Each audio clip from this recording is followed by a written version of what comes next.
Welcome to my class.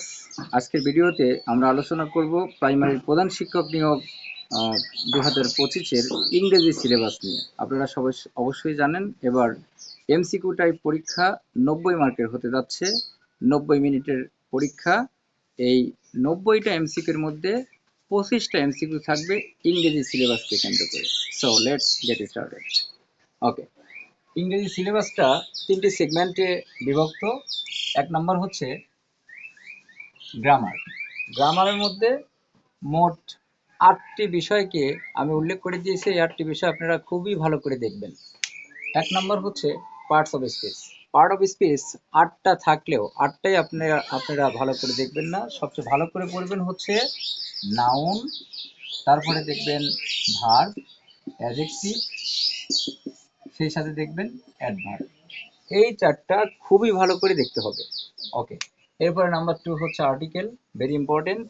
Number 3 number, এরপরে হচ্ছে preposition, voice, narration, transformation এবং correction. Correction নিয়ে একটি কথা না বললেই নয়, সেটি হচ্ছে গ্রামারের টোটাল জিস্ট হচ্ছে এই কারেকশন। সুতরাং কারেকশন যদি আপনারা ভালো করতে চান, সেক্ষেত্রে এখানে লিস্টেড যে গ্রামার আইটেমগুলো আমি দিয়েছি, প্রত্যেকটা আইটেম সম্পর্কে স্বচ্ছ একটা আইডিয়া রাখতে হবে।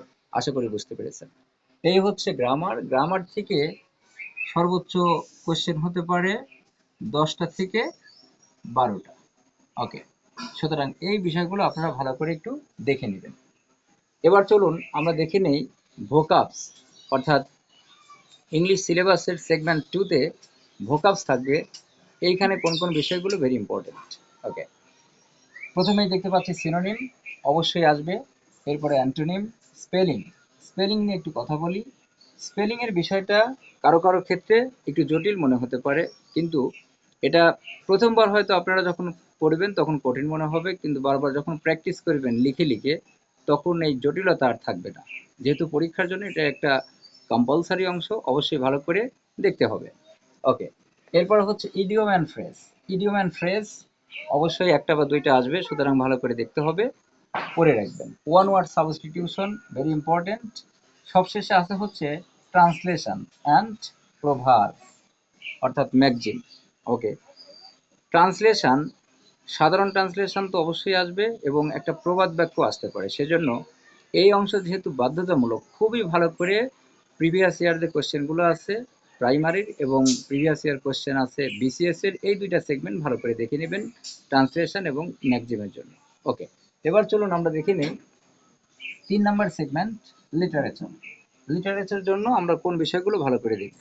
ওকে, এইখানে মোট 3টা জিনিস ভালো করে দেখলে আপনার 3 থেকে 5 মার্কের প্রশ্ন হবে। এই বিষয়টা অবশ্যই সহজ হয়ে যাবে। একটা হলো লিটারারি পিরিয়ড, বিভিন্ন যে পিরিয়ড আছে এটা ভালো করে দেখবেন। এরপরে হচ্ছে লিটারারি টার্ম, অর্থাৎ কোনটি সিমিলি, কোনটি মেটাফোর, কোনটি পার্সনিফিকেশন, কোনটি অক্সিমোরন, এই বিষয়গুলো একটু ভালো করে দেখবেন।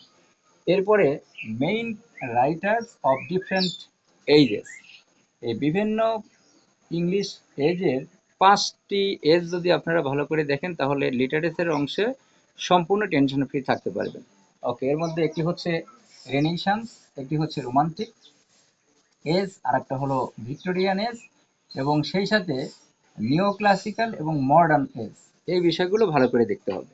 সো ভোকাবস অংশে আপনাদের সর্বোচ্চ 8 থেকে 10টি কোশ্চেন থাকতে পারে, এটা ভালো করে মনে রাখবেন। এবং লিটারেচার অংশে সর্বোচ্চ 3 থেকে 5টি, এই 5টি প্রশ্ন আসতে পারে।